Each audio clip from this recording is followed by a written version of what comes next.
Soul contracts and children are a really interesting thing when you actually look deeper into understanding the purpose of you as a parent and a child. Now, if all of us have a soul contract here, wouldn't that also mean that your son or daughter has a soul contract too? As does your husband, as does your brother, your uncle, aunt, mum, dad, whoever. If every single person has a soul contract, and yet all the time that we try and protect, stop, tell somebody what they should be doing, is it possible that we are a hindrance and us trying to interject is because that's something we need to look at on our own soul contract?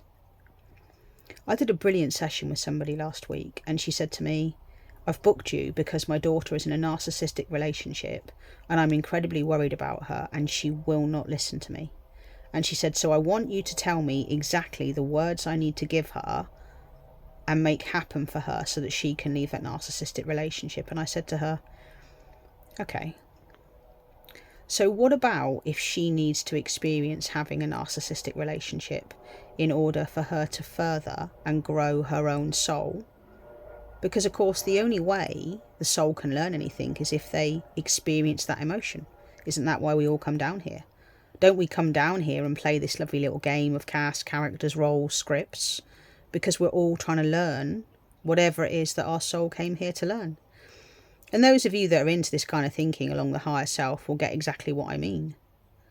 So rather than see yourself as someone that's just like trying to protect my child from that, protect my child from that, protect them from that, and I'm talking older children here, okay?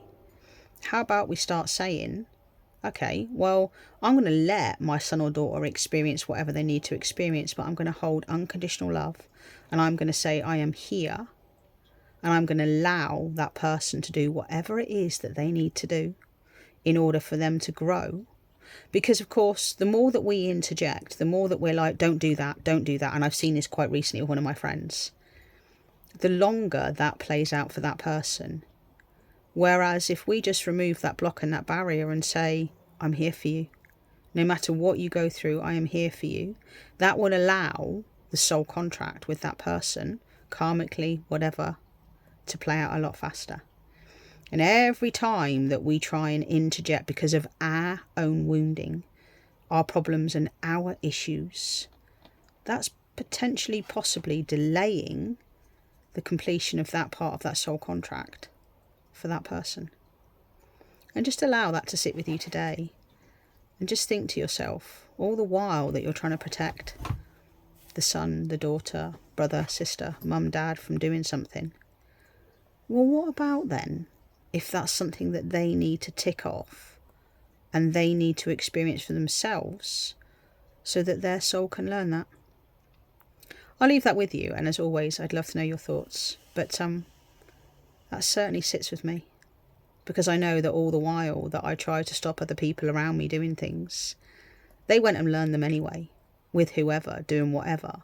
But actually, the lesson was a lot more severe and intense because I had stepped in and tried to warn that person or tell that person not to do what it was that they needed to learn anyway to complete that part of their soul contract. Have a brilliant day, and as always, I'm sure that is food for thought. Take care. Cheers. Bye.